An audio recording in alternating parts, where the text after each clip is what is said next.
Class is back in session. So, good afternoon. Oh, this is great. Good afternoon. Welcome to GMSA's second round of the training. I'll let our presenters quickly introduce ourselves, starting with myself. I'm Max Barrows. I'm Outreach Director of Green Mountain Self-Advocates. And I'm your second instructor, Nicole Blank, Advocacy Director of Green Mountain Self-Advocates, also known as the Budget Watchdog. Hi, I said hi earlier. I'm Sky Peebles. I work at GMSA, Program Director at Ally. I'm a sibling of some woman with disability and super excited for our part of the presentation. And we have a very special guest, Mary Alice Favreau. I'm going to let her introduce herself quickly too. Hi there, my name is Mary Alice, and I am a speech-language pathologist, and I work in the Vermont LEND program up at UVM. And I'm psyched that we're going to get to do something interactive to keep you all awake. So I hope you all are jazzed up for our presentation on communication and interaction. So thanks so much for being here.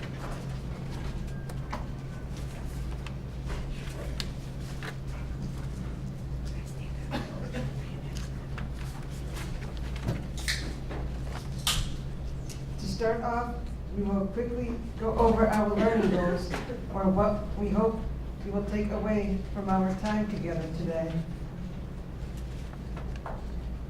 Number one, learn how to communicate about health in an accessible and welcoming way.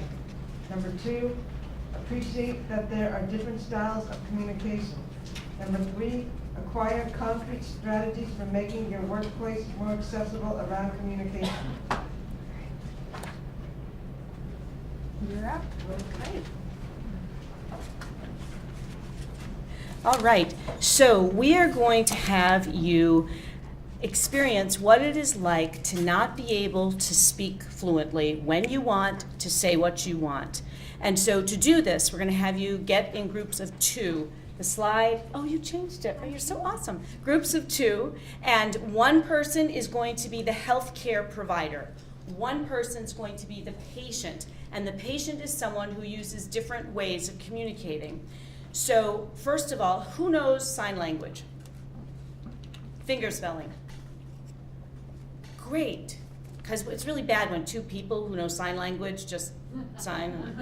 It's not so much fun. So, this is your task. So, there are some ground rules.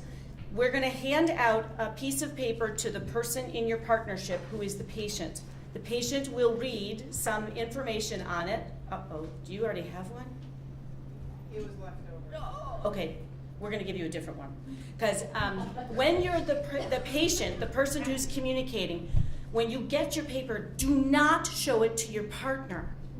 Because then they'll know what you're trying to say, and we're trying to replicate what it's like to not know what someone is saying when you first meet them. The healthcare provider, you don't know this patient. So it's the first time you've met. They're coming to you with a very common concern medically that you would expect to meet in your practice. And they are going to do certain things to communicate it.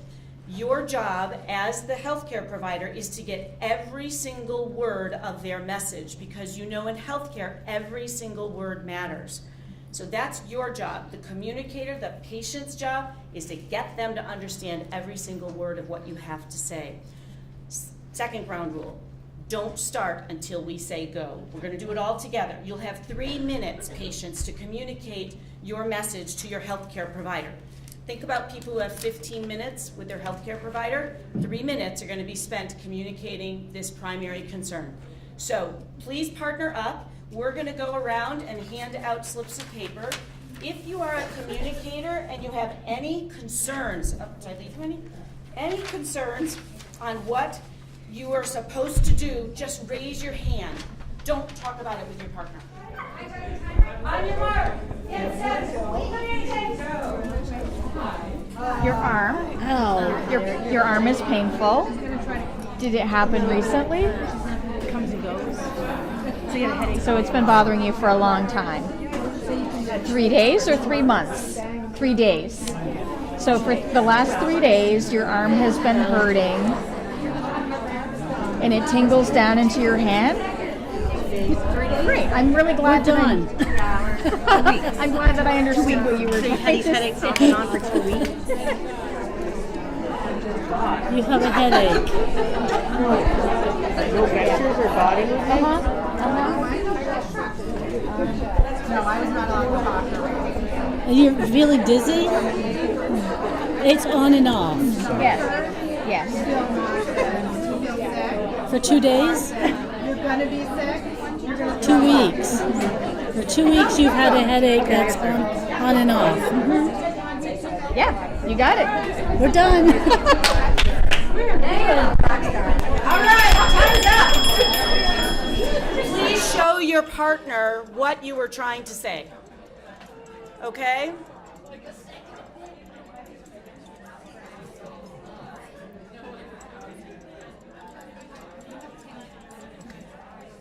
So does everybody know what you were trying to communicate? Oops. Timer's playing, sorry. Okay, let's come back together as a large group. So, first of all, it would be great to hear from the patients. Well, no, wait, sorry, let's start bigger. Who successfully communicated a message? Okay, can you guys there please read your message and what you could do or not do? I actually have to say mine was pretty good, and we already knew each other. So, I was supposed to let her know I've been having headaches off and on for about 2 weeks. I've been having headaches off and on for about 2 weeks. I could only say, and I could use my non-dominant hand to gesture, but I couldn't talk or write. Okay, no talking, no writing, could say and use her non-dominant hand to gesture. So what worked? I'm good at charades. And apparently my non-dominant hand is still really helpful. Your non-dominant I hand think is it also helpful. helped that she's a nurse, so I think she's constantly So I was kind of trying. thinking it was going to be a medical. She's So I trying know to how- figure. I mean, yeah. yeah, I think she. So I knew knew how to ask how long, or is it all the time? So kind of being thing? a nurse helped you solve this. It And definitely helped her. for everyone, we all knew we were in a medical encounter, and so of course it's going to be a medically based message. Yeah. So that helps though to have some idea. She was great though because obviously I could do 2, but she did 2 days, higher, 2 months, lower. Excellent. So she Great. was. So using 2 and going higher or lower is very helpful. Let's hear from another team of successful communicators. Yes.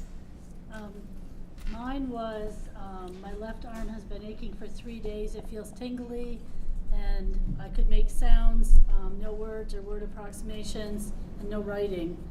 So my left arm is tingly. It's been off and on for 3 days. And could you say again what you could do or not do, please? I could make single sounds, no words or word approximations, and no writing. Excellent. Wow. How'd that go? It actually went okay. Oh, sorry. It went fine. She pointed to her forearm and then kind of motioned that it was moving down her hand. I asked her how long it was happening. She held up 3 fingers, and 3 days, 3 weeks, similar to your group. Okay, that's awesome. Let's hear from one more successful group, and I'm going to pick this team back in the corner. So, can you share one that you successfully communicated and what you could do or not do, please? Okay, he was the patient, and the question was, why can't I get a flu shot?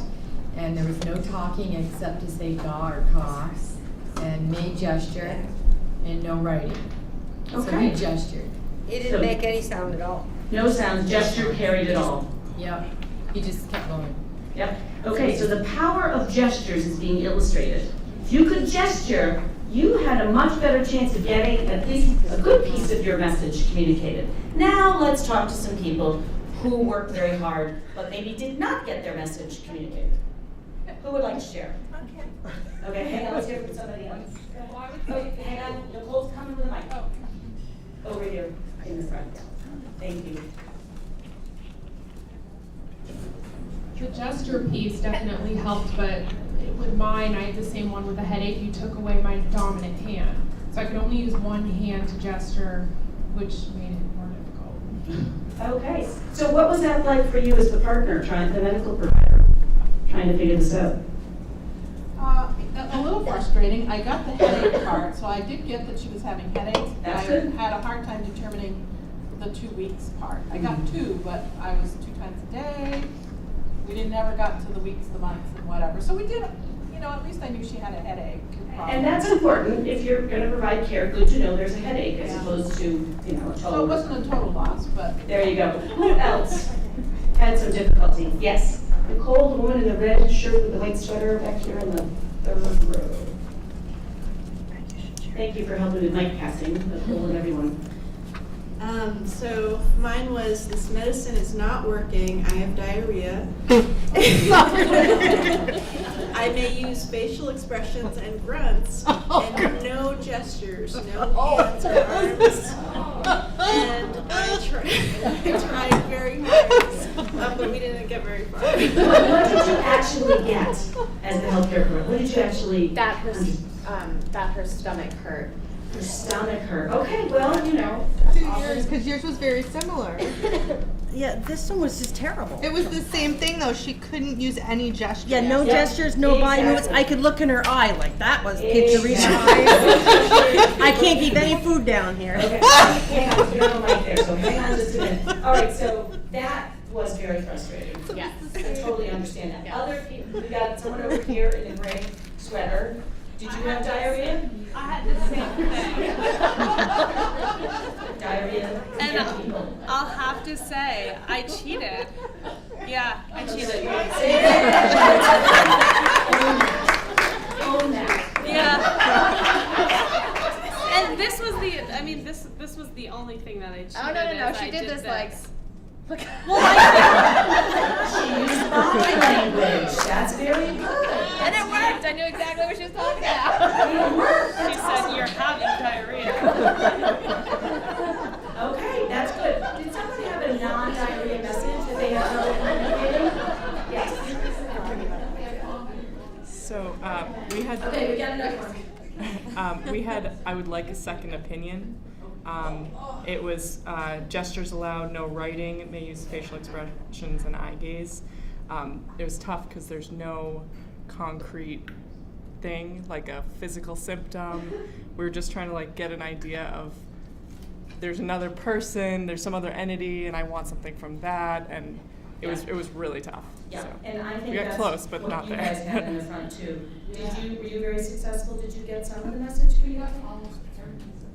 I was gonna say, she was great about doing heart, and then it's smaller than heart, so it's light, but it's interesting, she was Hang on, comparing. let's see if we get the mic back there. She's comparing 2 different people, and because it's amazing how if you're not in the same place in your mind thinking, oh, it's the comparison of 2 people that she's pointing to, if you're not there, you don't get it. And I kept thinking, a picture board would be so helpful. I love that strategy. Awesome. Awesome. So can we just do a quick call out? For you patients, what was this like? What were some words to describe what this experience was like? Hard. Frustrating. Hard, frustrating. Yes. Difficult. Isolating. Isolating. Awesome point. Time consuming, another awesome point. Frustrating. Helpless, frustrating. Did anybody get angry? Do you think you could have? Yeah. So think despair. So think about it. Yes, helpless, give up. So think about how that would impact your relationship with your primary healthcare provider. If you felt frustrated, helpless, discouraged, like this was just way too hard, I'm going to give up. Really, why would you go? Right? The other piece, time. How much time this took. I think we're going to get to this later, but there is just no way you can have a 15-minute visit. You can't. Even if you understand them, true. But if you are working with people where they're using different ways of communicating, it is going to take longer, period. I just want to hear real quickly, because you're going to ding me real soon. What was this like for the healthcare providers? Frustrating. Same thing. What else? Well, for me, it was trained. Like, I was fine, it's just that we didn't have time. If I could have had. If you had had more time, you would have felt fine. Like, we'll work our way through this, we'll get Stressed. there. Yeah, so stress. Yes, something in that? You have to make sure you're treating your thing, that you're really communicating correctly. Yeah, you want to be sure that you're treating the right issue, so communication is really critical important, here. Any last comment? You're just failing them. Like, you're just not Yes. able, and you wanna. Yeah, there's a sense of responsibility that we take. So a couple of points about the partners, about the healthcare provider role. You have to do more, right? To make this communication happen. You can't just sit there with your laptop and listen, right? You've got to be engaged and trying to make this interaction happen. So there are things that you need to learn as a provider about what are the best ways to support this person's communication. So talking with them and the people who support them about that will be very helpful. Recognizing you're going to need more time and recognizing both of you are likely to feel frustrated. And so what can you do to try to recognize that at the start and strategize with your time so that frustration is at a minimum for both people. I think my time is up. You guys were awesome. That was wonderful. If you want to take home the messages and play this with your family and friends or other coworkers, it's a very powerful thing to do. If you don't think you'll use it, if you'll just turn them in at the end, that would be great. Thank you so much.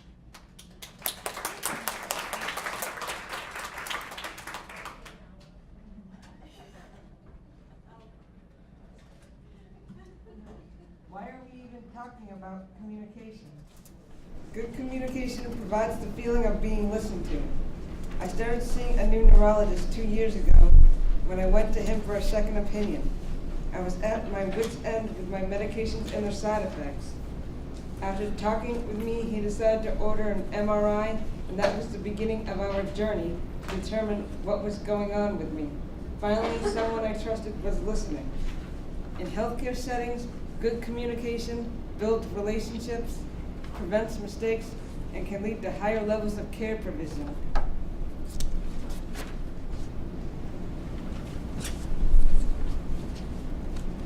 So this is the bottom line we need to remember, and that is when you communicate with people with disabilities, it needs to be equally as effective as if you were communicating with people who do not have disabilities. That's a given, that's a period. And you are important partners in giving greater access to healthcare and expanding your knowledge about communication improves patient care for all people, not just people with disabilities.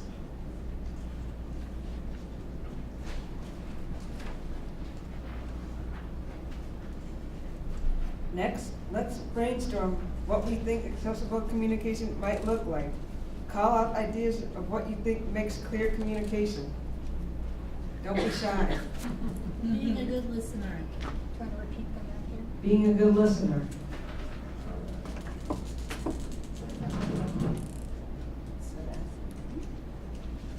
What does that look like to you or anybody? Hearing what people say rather than thinking while they're talking. Good answer. Anybody else? Don't be shy. Nonverbal, facial expressions, other nonverbal. Nonverbal facial expressions. Good one. Anyone else? Looking people directly in the eye, I think. Looking people directly in the eye, making eye contact. Anyone else? Minimizing distractions in the environment. Minimizing distractions in the environment. Any others? Active listening. What was that? Active listening. Active listening. Good. Any more? Non-judgmental or avoiding commentary. Good. I think reflective listening is also important, so that you're showing that not only are you hearing them, but you want to clarify that you're understanding the message they're trying to get across to you.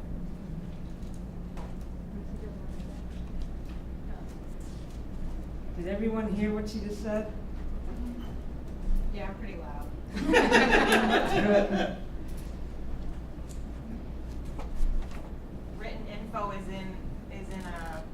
form that the patient needs it to be in, whether it's pictures, reading level is appropriate, language is appropriate. Am I jumping all around? We should get that candy basket going again. I love it.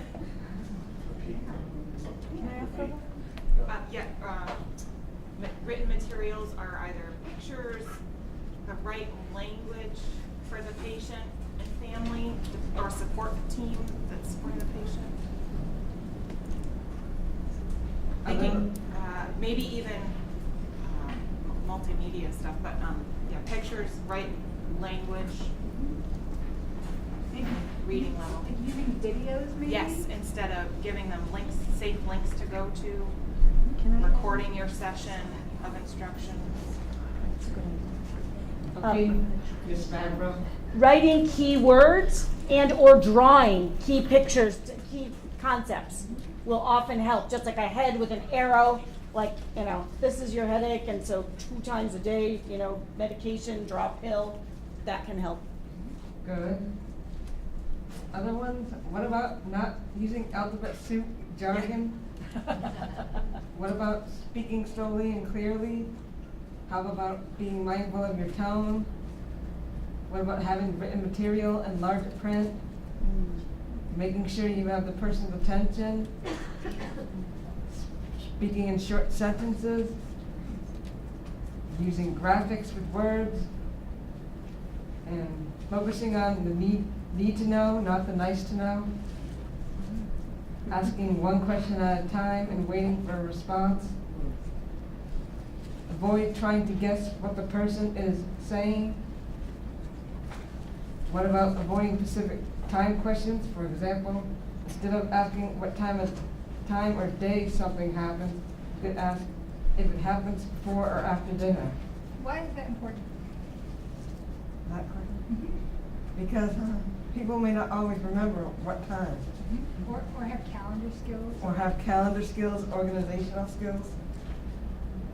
And lastly, what about behavior?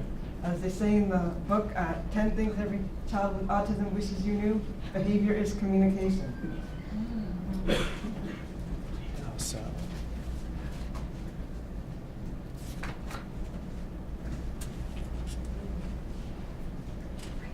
So there are so many ways people communicate and connect with the world. And we are going to look at some of those examples. And we will hand you a sheet of paper with some questions on it. And please think about these questions as you are watching videos that we are going to show you.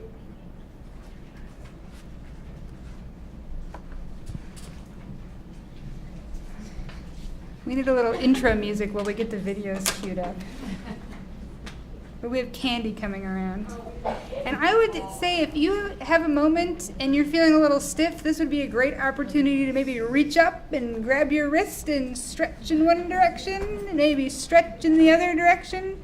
Because you guys have been sitting for getting on like 5+ hours. So please, on a sunny day, for the first time in 3 years.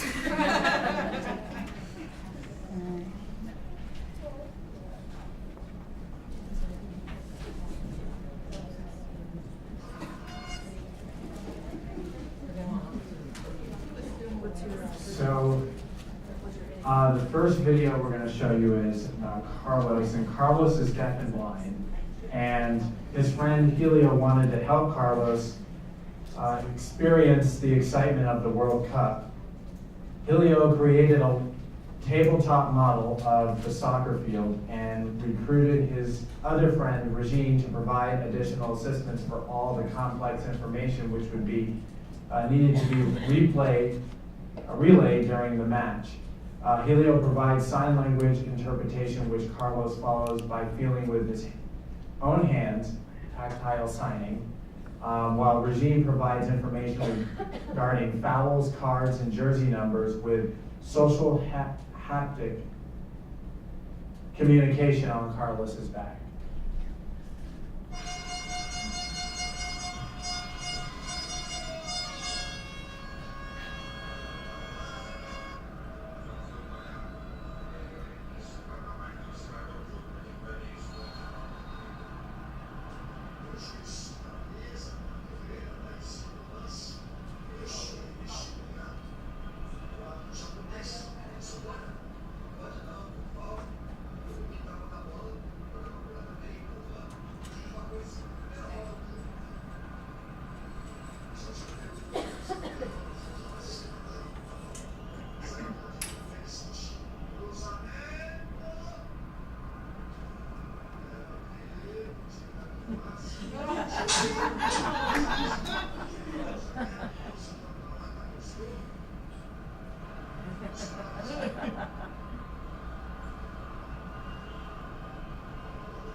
So the next video gives a glimpse at some of the different aspects of daily life for Ren, a deaf woman in college. And Ren's in college at RIT in Rochester, New York.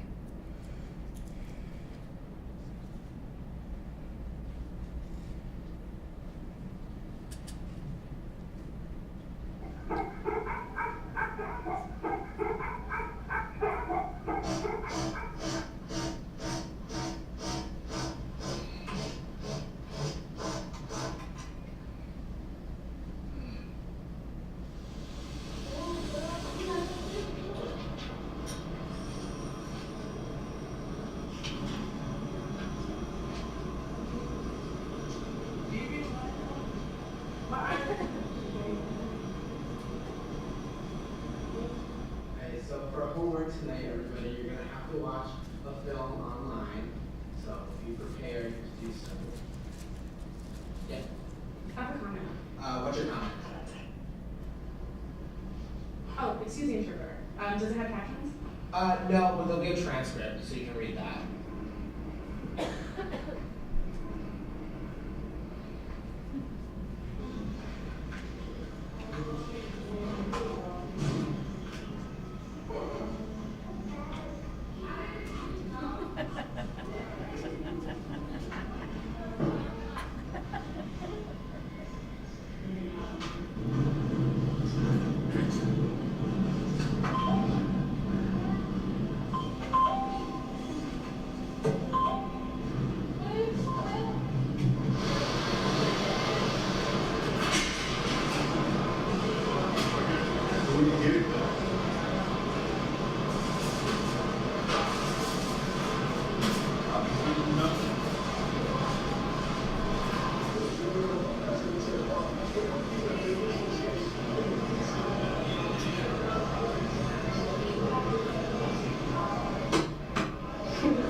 How can I help you?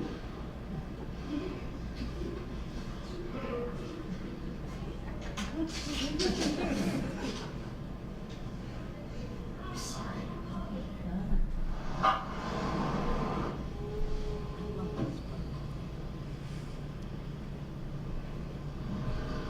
he stopped you? You don't know why he stopped you? You know how fast you were going? Did you have your license? Registration? You're going too fast. I could have to write you a ticket. You understand? You know what? Forget it.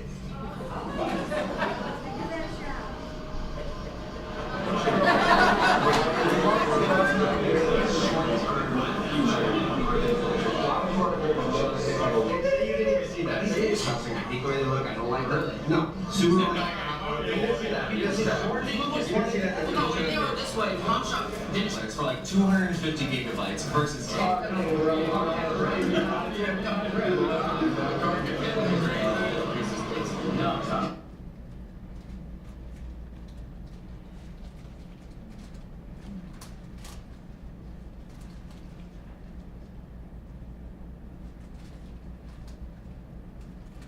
So our third video is a fellow Vermonter. This is the opening scene to the Mark Utter film, I Am Here, and Mark shares about using facilitated communication.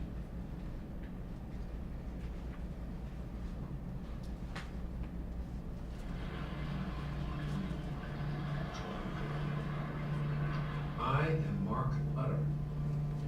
I was born with some neurological differences that make it hard for me to be a participant in a world of spoken words.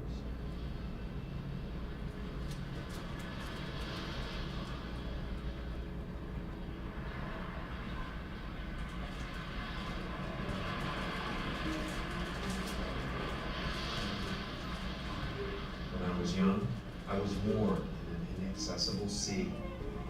I was forever wishing people would realize that I was inside, thinking and wanting them to know, I am in here. Luckily, a man named Pascal arrived looking to find some sign of life in my lost boat. My heart leapt at this miracle.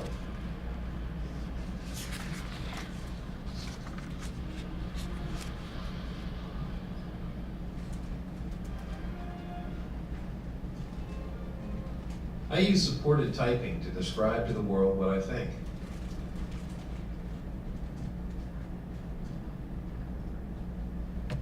Pascal is one of 2 people in Vermont who train others in this innovative form of communication. Supported typing, or facilitated communication, or FC, works like this. The facilitator provides support by touching my arm or shoulder. Without this grounding touch, I would not be able to focus my mind and control my often unruly arms.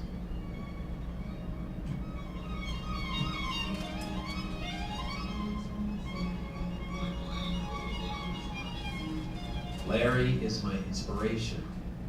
You may know him from his starring role in the documentary Wretches and Jabberers. He, like me, has a form of autism that makes it difficult to say with our voices what we are thinking. Emily is my communication partner. She was introduced to supported typing by Larry and trained by Pascal. She's been looking for a way to creatively promote access to this life-changing form of communication for years.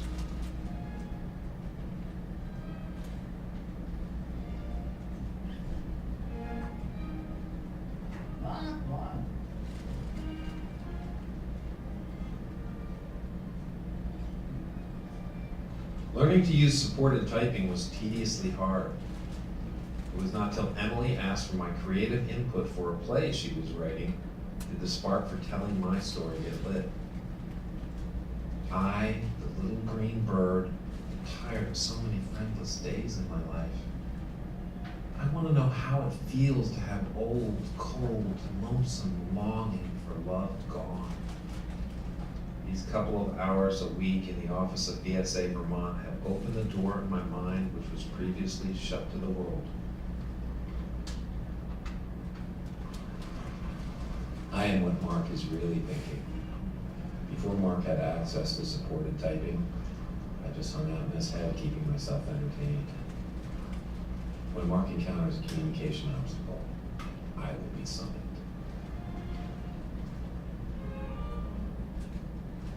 So I bring you my story of soldiering through a day in my life.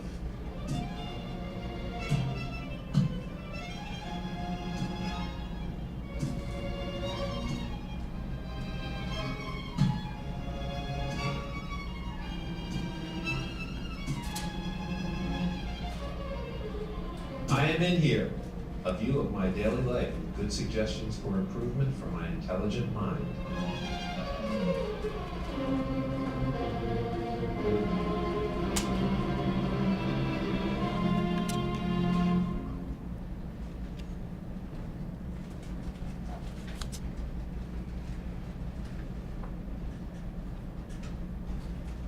And the final video is about Tasha, an 8-year-old at Maplewood Elementary School in Somersworth, New Hampshire. And this mini film highlights the power of presuming competence and augmentative and alternative communication.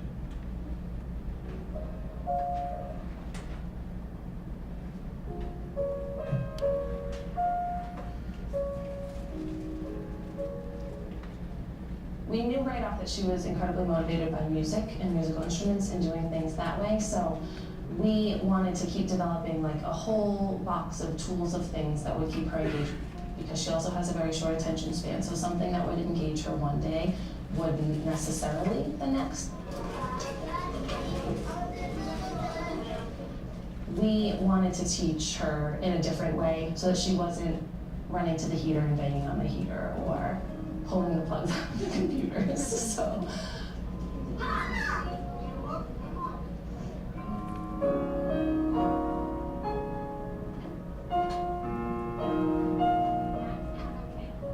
When I first met Tasha, she would have meltdowns sometimes just if schedules were off or if people were different or if she just didn't get her way. Where are we going? Are we gonna finish the book? So we wanted to be able to be proactive about constantly trying to try different things to make sure that she's able to express what she wants or needs or feels to the best of her ability. Thin, it was another very thin, easy to pour liquid. How many states of matter are there again? Three. There are 3 states of matter. When Tasha came to my class last year, she had a very basic, what we called a talk box, so a augmentative communication device. And it had like 5 basic pages of pre-programmed things, and she used it in structured settings that were the same all the time, so we could make a calendar one of the pages that worked all the time. But we found that she was wanting to say and was more engaged than that device allowed. And finally, last May, we were able to purchase, the district did, the Vantage Light for her to use. She's usually able to go through multiple steps to finding different things that she wants to say. You're a snack? The team itself went to a lot of trainings on how to support her using it, and she became a lot more involved in the classroom that way, socially and academically. So we were able to make pages that connected to every lesson in the room instead of just the things that happened every day all the time, as well as social pages of asking questions and telling jokes. And we found that once she got that, there were joke pages on it, and during snack time, all of the kids would come over and they'd ask her to tell them a joke. They would ask if they could touch it too. Did Caitlin try? Yes or no?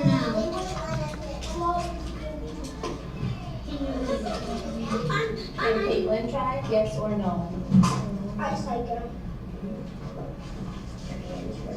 Yes.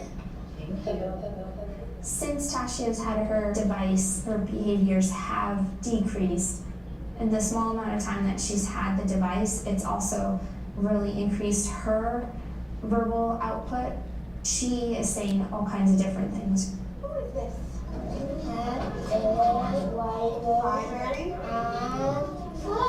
You do. I think with this device and from the help of her teachers, she's learning more and more. Go to Mrs. B. With this at home, she speaks sentences that she would never speak before. Yeah. She, when I first started here at recess time and at lunchtime, would just kind of be by herself. But this year, she's really become very socially aware of what's going on in the class and wanting to be with her friends and sit by them and do what they're doing. I've been out on the playground before for recess duty, and there'll be a student with autism or another disability that will walk by, and there are some kids who, without having those experiences, tend to shy away. But when I look out and I see students from my class out there, they're engaging with everyone, and they will go over and they'll want to play with Tasha. I feel like they take it and that's a life lesson for them, and that sometimes those lessons are better than what the Magic E does, in a word. Sleeping at school, my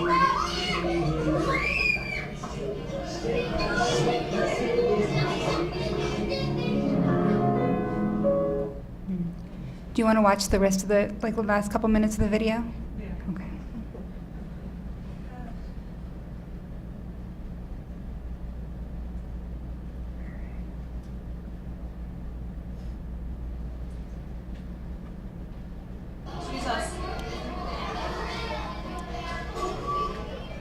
Yeah, she makes me a much better teacher. Patience is a virtue.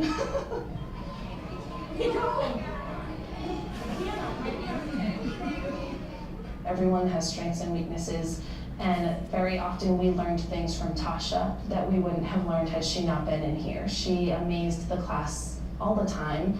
Just wanted to let you know that we've never actually done this before, so we're kind of figuring it out as we go along. This is also a concert for to hear some special piano playing. So you're going to hear some solos on the piano.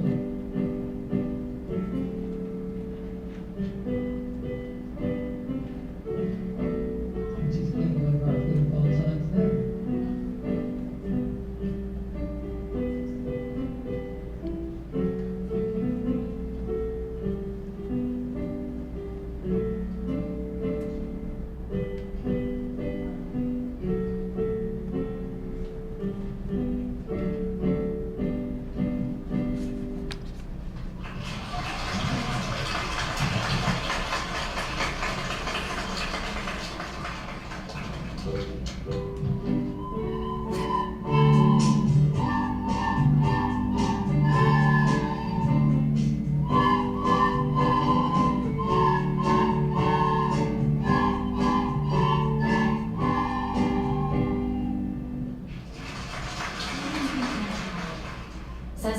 As a parent, I am worried about her, about how she will be and how she would be like socially, her development socially.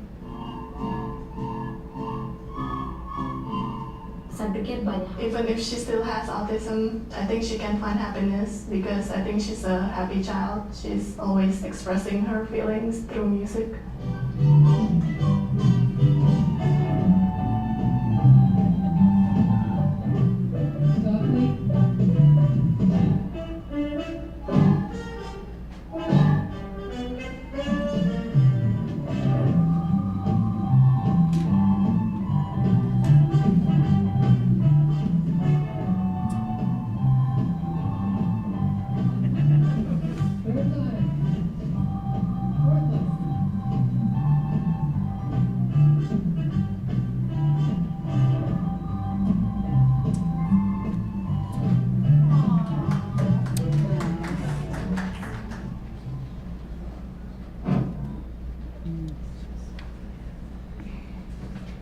So, in Tasha's video, how did her classmates without disabilities benefit from her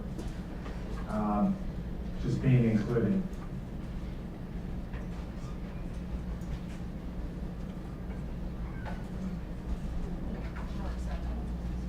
Say that again? You're more accepting.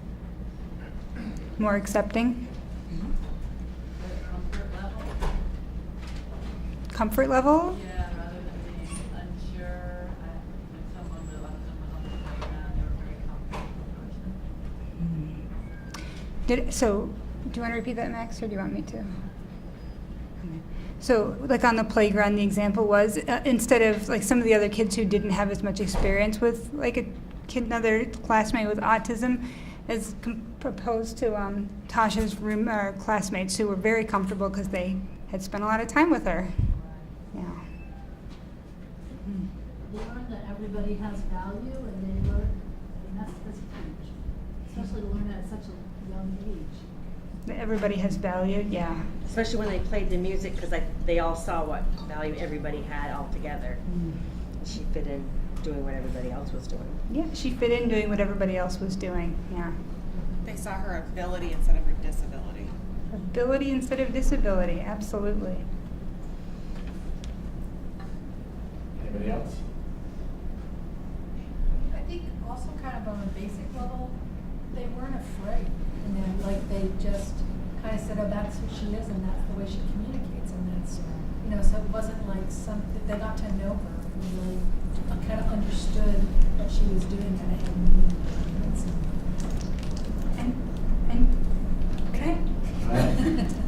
And also, I mean, and like you said, like, you know, being able to, like, being around people who communicate differently than you do is something that you carry with you as an adult, because if you grow up and you've never been around someone who uses sign language or someone who uses facilitated communication, then when you're a grown-up and you're in a situation, you run into another adult, you're probably not going to know what to do, and you might be scared, and you might do the thing where you just sort of like, just kind of awkwardly wander off and don't engage, as opposed to the people who've had those experiences and are just so much more comfortable in those moments. So they really kind of carry through. I mean, I don't know what people's high schools were like, but if you were in high school and students with disabilities were in another classroom, then you don't have that experience where you grow up and you're in a world that's inclusive. So I really think that, I mean, that's a real, for me it speaks personally, because that's very much something that I, you know, saw growing up, is that not all the kids were in the same classroom, and I think that's a real detriment.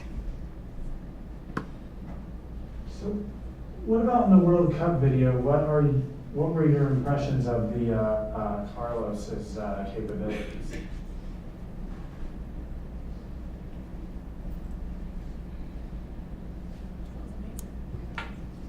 amazing. Enjoying the game.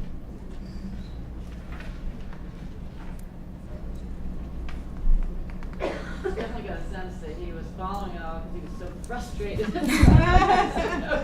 he was like, no. I mean, just realizing he could see and hear with his hands and with being touched, like just the idea that communication is so much bigger and just awe-inspiring. I can't imagine how that must be to not have those senses. And for him, it was like he was watching it. Really, his reactions were just like they would be if another, you know, fan was watching it. Yeah. That's a great comment. Anyone else? You know what else seems really cool? If the other two people participating seemed like they were having a lot of fun. Just watching the whole thing. The one on the back. And that was just a friend of his who I think probably interprets with him, and then sort of brought another friend along. So this isn't like a situation where someone is necessarily like being paid in a support role. There's just, you love soccer, I love soccer, let's make this work. You know, what she was doing on his back and then what he was doing with his hands, I mean, that's incredible. It would be hard enough just focusing on what he's doing with his hands, not to mention that. Yeah. Right. So what was Ren in her video thinking when the police officer was speaking to her? She used it to her, it seemed like she used it to her advantage that time, so I'm sure she's thinking, you know, I have to deal with this all the time with people, so he doesn't know I can lip read. You know? Yeah, she could have volunteered that information better, she did. Yeah. I agree with that. I thought the video was so amazing. It's like, wow, I guess there's a benefit to being deaf with the police. Yeah. And then again, like, I'm surprised she didn't have anything on her car saying, you know, deaf driver, just like sometimes you find in neighborhoods, deaf child. Although, I wondered if she was thinking, you idiot. Yeah. You know, like I'm telling you, I'm deaf, I'm not responding, you know, there's something going on here, and he didn't even try to get it. Yeah, what was the police officer, I mean, what would the police officer have done better? He just said, can you hear me? Is this why? I mean, because that was pretty obvious. She's pointing to her ear. It's obviously a hearing thing. He just said the same thing over and over and over again. So Well, like, he probably, because he writes tickets, he probably has pen and paper and could have written something. If she reached for her pen and paper. Right. and she's using gestures, so that Yeah. might be, if someone's gesturing to you in response, it might make sense to gesture back.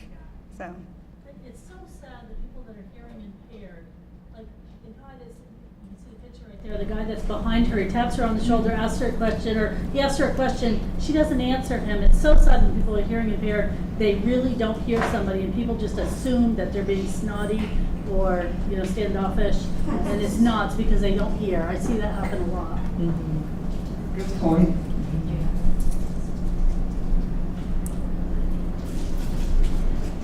So, in the last video, how has facilitated communication opened up Mark's world, and what does he have now that he didn't have before?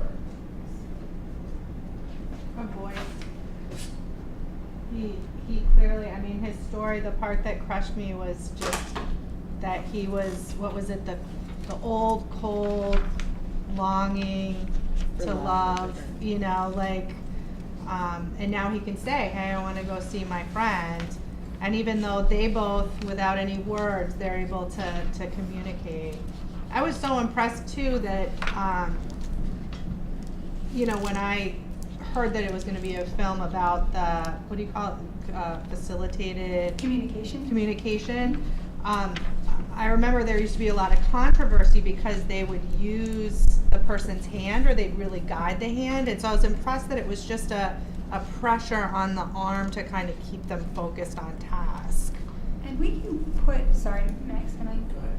We can put a lot of resources. There's a lot of great information about like facilitated communication. I mean, and Mary Alice could probably talk to you for 2 semesters about all sorts of things. But we could, so on the GMSA/health website, I mean, if that's something people would be more interested in resources, then we'd be happy to put them up. But there's a lot of training that goes into having a communication partner. Way too, from initially. I mean, when it first came out, there were claims that it was the facilitator doing it, not the actual individual. So I was impressed to see that, because clearly these 2 men were happy to be in each other's company when Larry, he went to see Larry, and they both were communicating that they were happy to be together.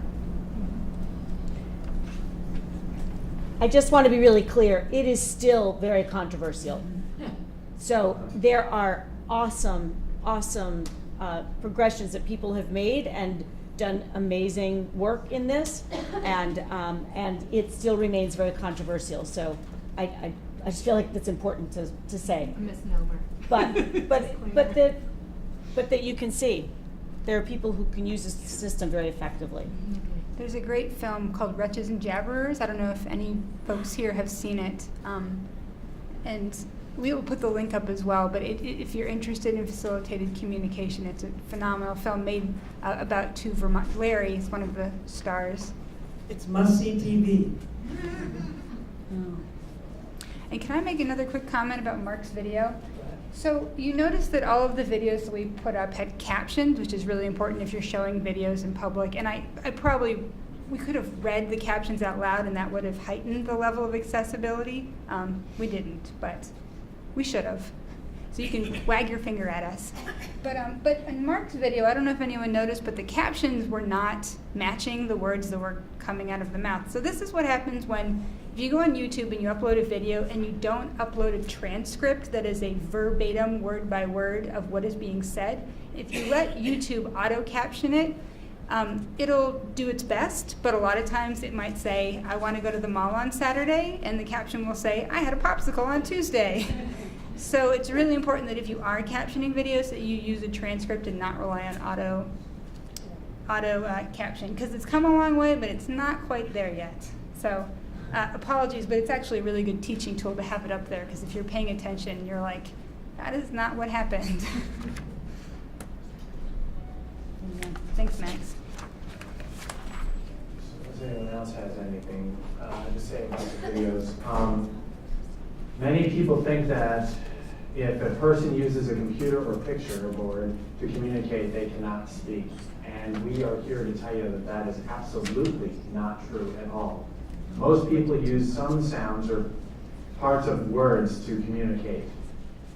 As close friends or family members may know or be more familiar with what they are saying, some speech may be combined with the following to communicate a message, like gestures, touching, pointing to pictures, symbols, words and letters, writing, facial expressions, eye pointing, head shaking, drawing, and signing.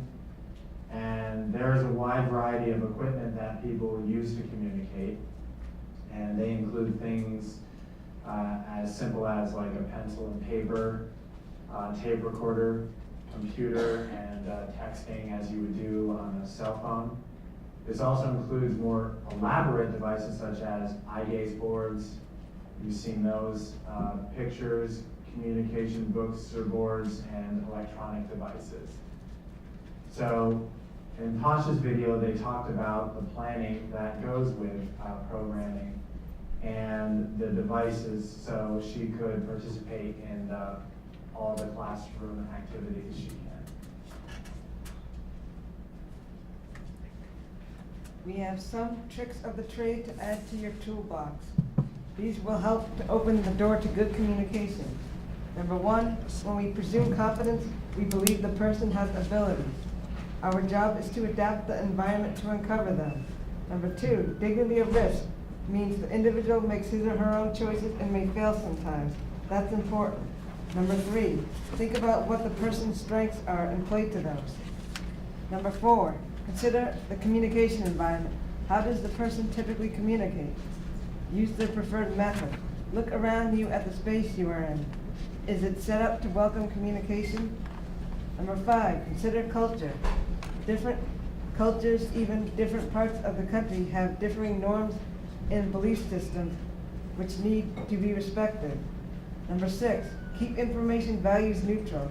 We want to make sure people are making their own decisions based on their own values. Number seven, we all have our own baggage. Think about what we each bring into every conversation. Things like socioeconomic status, age, gender, ethnicity, education, family values, trauma history, and belief system. Number eight, yes/no questions don't tell the big picture, and more importantly, may not give you an accurate response or information. People with IDD sometimes do not have reliable yes and no answers. They may not want to disagree and may answer with a yes. Also, if you ask someone a yes/no question and they don't know the answer, they are likely to answer with yes. Ask what, where, when, why, and how questions instead. Be open to feedback and being engaged. Number 10, practice. Communication is a soft skill. Like any muscle group, it only gets stronger the more you use it. Use it or lose it. All right. So we're going to get into doing a little bit more practicing and get you guys up and moving around more. So did everybody get a playing card when they registered? You still have that?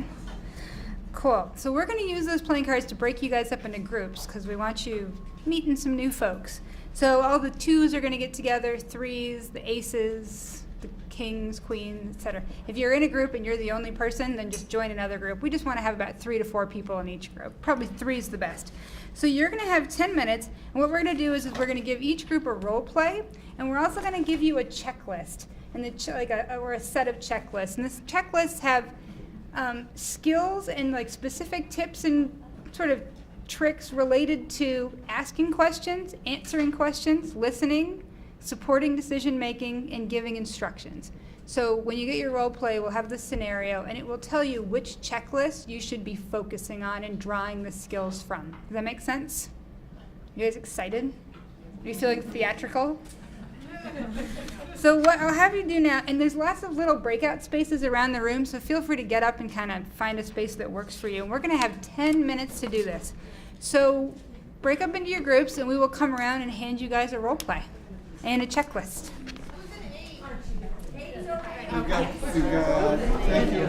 Thank you. Take turns having two people be in the role play and two people observe and evaluate. The role play participants, provider versus the client patient. All right, so that's sort of what we had before, right? Should follow the directions of the role play below. Observers should use their checklist to evaluate the communication tips the provider is using. Okay? This seems very complicated. The patient has just been... No guessing. I heard that much. No guessing. The patient has just been diagnosed with pink eye. It is really uncomfortable. The provider needs to describe how to put eye drops in the eye 3 times daily. So I got pink eye. Who's going to tell me what needs to be done? Do we have a demo? No? Okay. So what scenarios did anyone have? Did anyone have a checklist or scenario they want to share?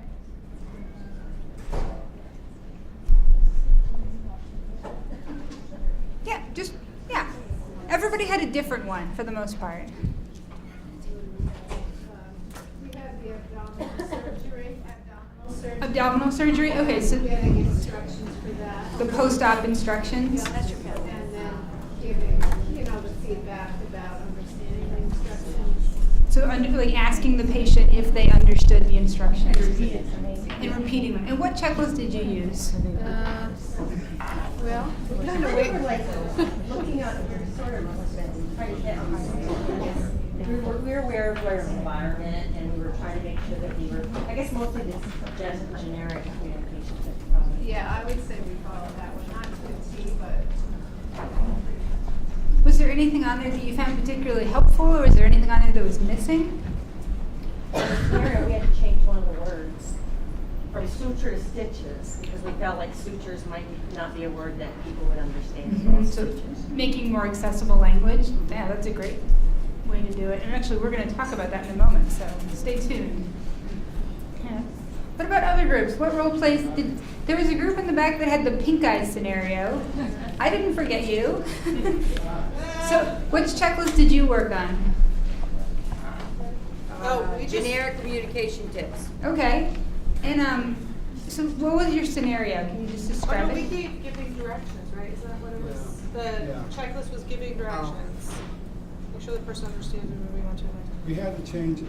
We changed it a bit. Okay. We thought can you that can you use the mic so folks over there can hear you? Thanks. we weren't sure whether there was supposed to be a disability. And I forgot her name. David. So David came up with being blind. Oh, great. So some of this doesn't, so what we ended up brainstorming was that he had come with someone who can see, but is also hard of hearing. But he was, we got his permission to have her join the conversation to give the direction. So we kind of went off script. Made it way harder than you had to. We It's totally great. did. We totally did. I blame David, really. or as I like to call him Maven, apparently. And were there any tips or things that you pulled from the checklist in that scenario that you found really helpful? Well, they were medical teams. So what was happening was they were encountering... Can you use the mic, David? Thank you. They were a medical team, and they were encountering a complication that they hadn't imagined. And then they went from there. So they really did an excellent job. That's great. We went totally off script because we also, like he said, we were a team. So we didn't do the two do the role play, to observe. We were all in it together. Love it. In vivo. And but what I really liked though was, as a social worker, I often am like in a team, so it felt really comfortable. And then there were also people on the team who brought up questions that I wouldn't have thought of. So I thought it overall, you know, who doesn't love a good role play, right? So. I mean,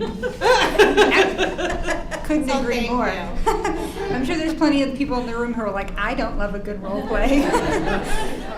But so we're going to switch over to the next activity. But I just want to encourage everyone to hold on to these checklists, because these are checklists that Green Mountain Self-Advocates has developed, and they very deliberately have a lot of steps and specific instructions and things that people say are really, really helpful. So we just think that they're great to keep in mind, particularly if you're thinking about asking questions, and if maybe you're stuck, it's something to refer to as a resource. So, and we actually have a much longer and more in-depth guide to communicating accessibly, and it's on our website and on the website with all the resources that we have, and it includes these checklists and so much more. So I'd really encourage you to, you know, grab a cup of coffee, read it, call us if you have any questions or want to chat about it. So. Best of all, it's free. And it's free. Everything made with federal money has to be free. There you go, Matt. So something we have all realized by now is that good communication takes time. And you may have to plan more time for visits and appointments. Think about the 3-minute activity we started off with this afternoon. There was 3 minutes, that was 3 minutes just to convey one sentence. And my question to you is, how many of you were successful in 3 minutes? You were? Okay. Back table was the orange shirt. Oh yeah, we rocked it. So a few people were successful. Okay. So consider that an average speaker without disability speaks at a rate of about 150 to 250 words per minute.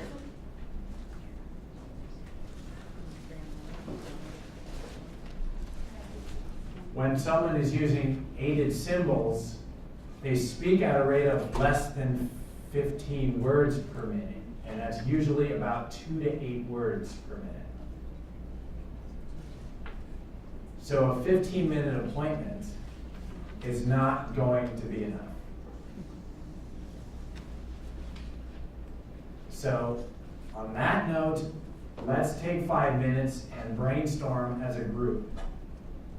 And what could you do in an office to create more time for appointments? So think about that question as you brainstorm as a group. What could you do in your office to create more time for appointments? Really good pre-visit planning. Thorough review of what was supposed to be done between visits. Any special, have all the accommodations in, ready to roll when the patient rolls in the door. I think also time frame, so if you can do it right before lunch or at the very end of the day, when you can probably take some extra time if it's needed, and maybe even create a checklist of things that need to be covered and how much time you want to allot to each of that.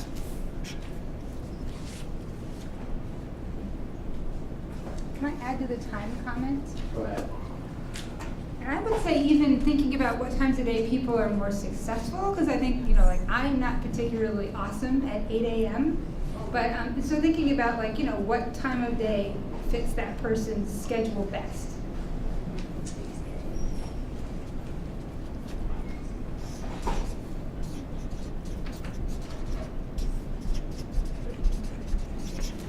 Ensuring the right people are in the room. So if the patient identifies a support person that knows them the best, that person is either there or can maybe be phoned in or make some sort of plan for that. we have an aide who works with a patient, and she is one of the biggest advocates of that patient, and the visits are so much more successful when she's there. Truly. Go ahead. I'm thinking from the provider standpoint, I know this is really hard because of time constraints, being prepared as you can be for that appointment as well. Sometimes we may be taking on a newer patient or client, trying to know a little bit or enough, I guess, to be prepared for maybe a little bit of history.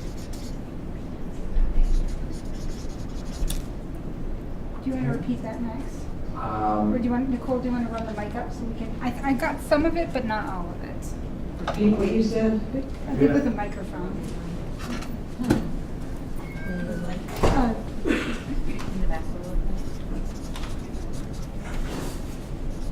Just thinking about as a provider, trying to be prepared for the appointment, knowing enough about the person so that perhaps you don't have to ask questions that have been asked, repeat history, and take time to do that. So, and I know that's really hard from a time frame perspective, but I've seen that in appointments and that way happen.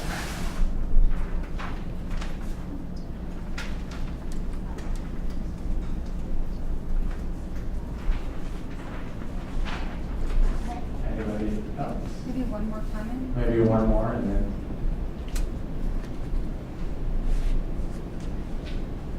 Going once, going twice. Okay, thanks.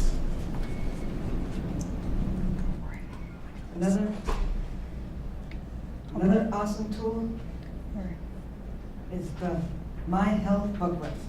These are a series of health education booklets produced by Surrey Place Center in Ontario, Canada.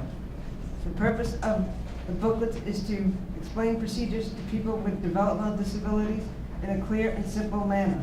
The series consists of 8 online booklets with subjects ranging from general health issues to more specific topics like menopause and colonoscopies. They all have audio and are designed to be viewed by people with disabilities. It could be useful if you are helping someone prepare for an appointment. So we had a series of tools, just to give you a little intro, there was a series of tools we were going to go over that could be really, really helpful. But Nicole just chose one of them. So this is the one that we're going to quickly show a little demo of. What do you think, colonoscopy? Yeah, sounds good.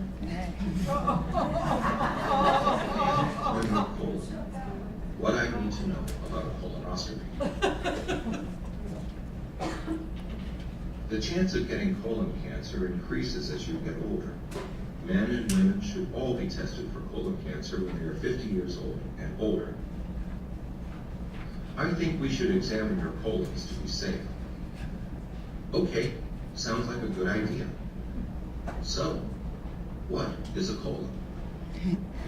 And if you want to check out the whole ebook, they're all online. I will say that, so there's the photos are, they're illustrations, so they're a little bit childlike. I think it would probably be preferable to use like a graphic novel approach or maybe some other types of graphics, but the content is really excellent in terms of helping people prep for appointments and visits. So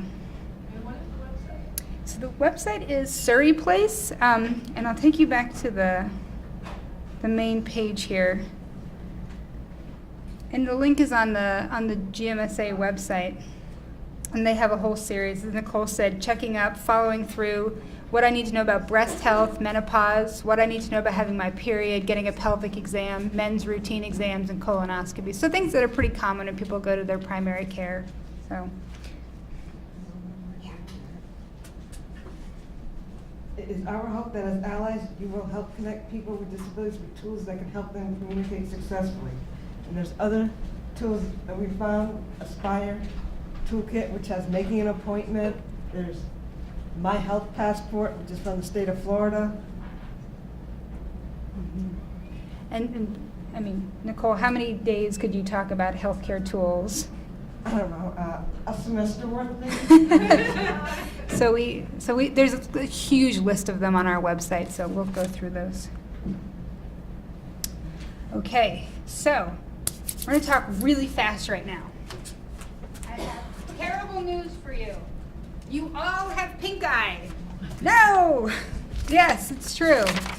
So you went to the doctor, and this is what they gave you. So a lot of times you go to the physician, they tell you what's going on, and then you leave with a little summary sheet of what happened and what you have to do next. Okay, I'm gonna read half of this as fast as I can. Conjunctivitis. You have contracted conjunctivitis. This is an inflammation or swelling of the conjunctiva, often called pink eye. Conjunctivitis is a common eye disease. It may affect one or both eyes. Some forms of conjunctivitis are highly contagious. You have bacterial conjunctivitis, which you need to treat with prescription eye drops from the pharmacy. I'll stop there. You get the general idea. So, what do you think about this in terms of it being a written piece of communication? How accessible is it? And there is a checklist in your packet of checklists that could help you. So does anyone want to take a stab at what reading level or what grade level they think this is written at? 10th, maybe, someone said? Okay. This is actually written at an 8th grade reading level. So what about it doesn't work? The word conjunctivitis. A. Okay, so medical jargon. What else? It's just a big chunk of words. It's a paragraph. Anything else? Any graphics? No? Graphics would be good. What about bullets? Do you think bullets do you think some of it might be nice to know as opposed to need to know, as Nicole would say? Yeah. So this is what we would call something that's fairly inaccessible. So we're going to show you go to the doctor, you still have pink eye, I'm so sorry. And this is what you get this time. So it says pink eye, you have an eye infection called pink eye. To make it go away, you need to get eye drops from the drugstore. Squeeze eye drops into your infected eye 3 times per day, breakfast, lunch, and dinner. Use the drops until they're gone. Pink eye is really easy to accidentally give to somebody else. Keep this from happening. Wash your hands after you use the drops and before you touch another person. Okay, so this is a slightly more accessible version. What's better about this one? Pictures, it uses graphics. Smaller words. The highlight on that, those key things. Yep. The bold sort of tells you what's important. The step-by-step Bullets. directions. Step-by-step directions. Great. Okay, but are we there like 100%? What reading level do you think this is at? Yeah. Yeah, that's what 5th or 6th. It's a 5th grade reading level. So this is 5th grade. So still have pink eye. Nicole, do you want to give her? Yeah, you can read this. From the top. The accessible version says, you have pink eye. To make it go away, get eye drops from the drugstore, squeeze eye drops into your eye. Use the drops 3 times a day, morning, noon, night. Use the drops until they are gone. Pink eye is really easy to give to another person. Wash your hands a lot. Better? Yeah. All right. What grade level do you think this is at? This is actually not even at a 1st grade reading level. I was going to say kindergarten. Mm-hmm. So it picks very, very specific but very deliberate words. Like the words work. Yeah. I actually have a participant that has about a 3rd grade reading level, and he couldn't be able to understand that. Mm-hmm. He was a little trucker, and I mean, just the way that they talk to his family, every time he goes to the doctor, the first thing he does is calls me and says, the doctor said this, what did he mean? Yeah. And I'll connect with the doctor and give him the information, and it's so, I mean, very, very, very basic. And it's it takes practice to be able to turn something from an 8th grade reading level into something that is really accessible. Like it's something that it's like Nicole said, it's a practice, it's a muscle, it's something that you do, and then you have somebody review it, and hopefully it gets better. And you sort of get down to where you want to be at, like not down to, but you locate the place that works for that person. So the thing that I think is really cool about this is that it's, like you said, it's targeted. You have graphics, it's bullets, it's completely what you need to know. Ideally, things should be written at a 4th grade reading level. Somebody said yesterday the Vermont Department of Health is going to start a campaign to have all of their materials be at a 3rd grade reading level, which is awesome. But words are all around us, so it's really important that people be able to access them. And sometimes, it may just be using one word or no words in graphics. That's going to be the way it's most successful. So we just wanted to put this up just to give you a little bit of an idea of how written information is a really important way.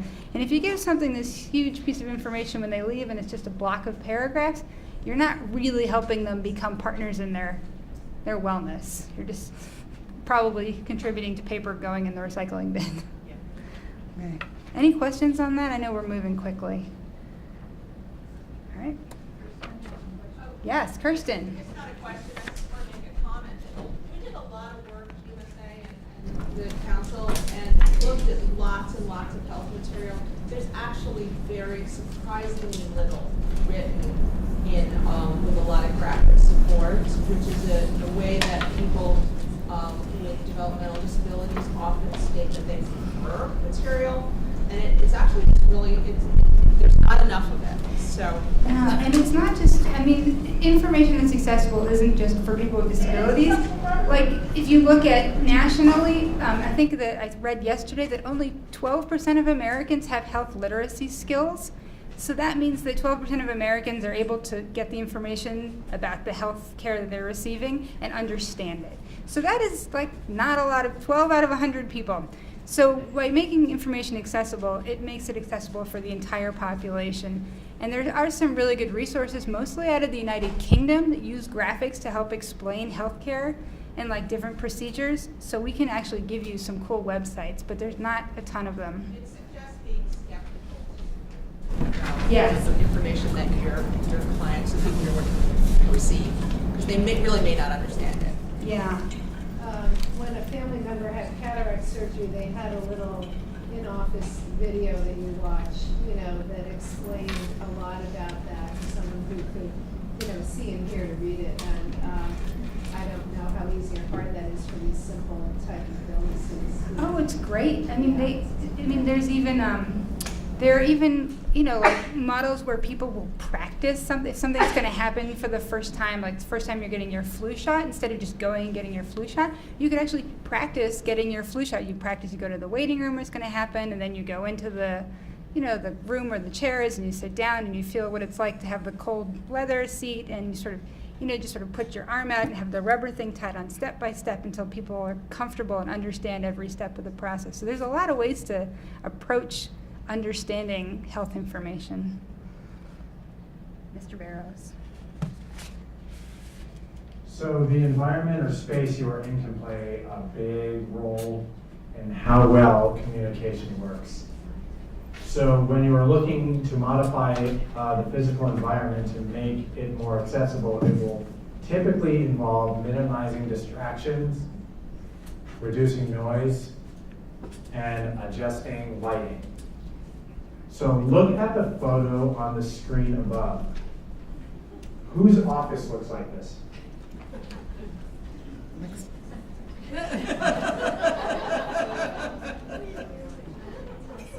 My house looks like this. My house looks like this too. Well, I can admit that sometimes my office does too at times, maybe not that messy, but I try to be as clean as possible, but I'm not perfect. So what might be challenging for this space? What might make this space challenging for communication? Lots of distractions. Okay, give me more. Say that again. Clutter. Clutter. Well, no comfortable space if you want to write or show things on the desk or. So no comfortable space. I think it'd be distracting for the person that they were talking to, like, looking at all that stuff. So I did hear distracting. How so? Just I'd be constantly looking at all that stuff that was on there, not listening to what the person was telling me, probably. Anybody else? It looks like an open kind of office space too. I can see a curve in the background, so it makes me think that maybe it's distracting noise too, not just visually.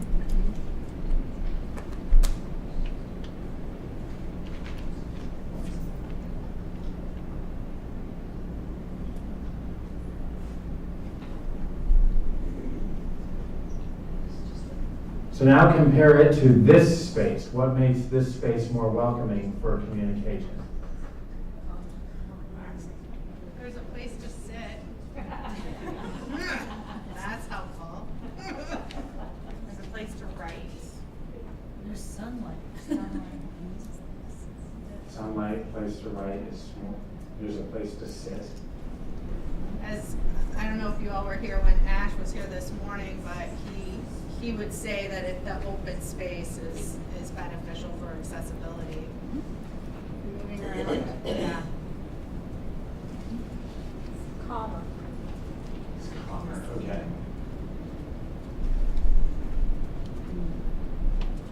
What can still be improved? Free food. I'm just kidding. Good one.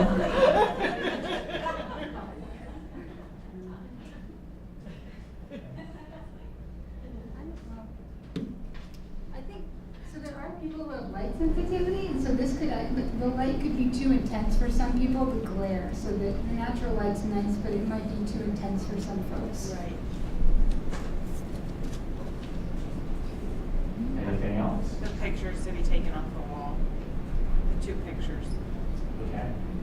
I also wonder, for people who struggle with social anxiety, it may feel too close, like there's nothing to separate you from the other individual. It may feel too vulnerable. Good answers. And not private. I mean, I can't tell you how many times I've been in a waiting room and overheard someone's conversation because there aren't like spaces to go into. Yeah. Especially if someone's maybe offering someone like an accommodation, like, oh, can I help you fill out the forms? Like, yes, but not in the waiting room. Yeah. So that's another part. Did someone have their hand up back in this direction? I Go did, ahead. but I was just going to say privacy and confidentiality would be an issue in a space like that. So.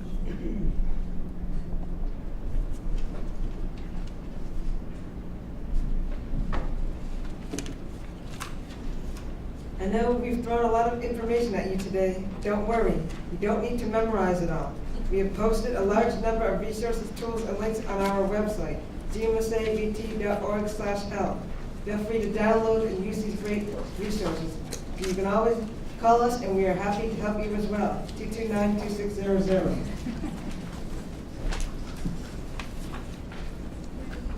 Well, you can clap if you want.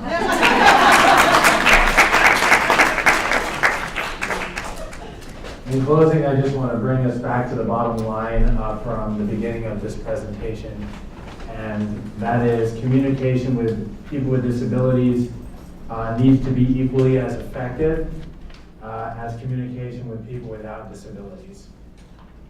So with that, thanks so much for coming today, for being at this workshop, and thanks so much for your time today, for being partners in improving health for people with disabilities.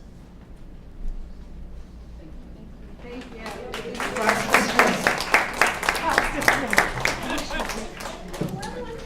I could just, I was asked to hold you hostage until Aaron returns for 2 minutes instead of closing remarks. During that 2 minutes, you may fill out, if you've not already, your final evaluation form. You know how it goes. We need these. We really need these for training, give this training back twice next week. And because we're ultimately turning this into online units, so it's really important for us to know what works and what doesn't work. And you can give the forms to me, or there's a pile there next to the sign for this evaluation. Okay, I'll be really quick. I don't want to hold anybody up. I just wanted to say a word about our future dates to be looking forward to. So today we completed day 4 of the 6-day training series, and day 5 we'll be back here in this conference room. That's where we'll be for the rest of the 6-day series on July 19th with our trainers from PCBC. Registration links for that will be coming out really shortly, probably next week. Please, everyone, come back and let others know to please join as well. We're also, many of you may have joined our webinar that we held last week. It's a multiple webinar series that we're pulling off. So the next webinar in that series will be on July 28th. Registration will be coming up for that. We have kind of an unlimited number of spots for those webinars, so share them as broadly as you'd like to. So July 28th from 12 to 1, links will be coming out shortly, and the topic is domestic and sexual violence and the effect of violence on people's lives, as well as screening for violence. So thank you all so much for a wonderful training day. Thank you to all of our training organizations, and we look forward to seeing you again in July. Thank you.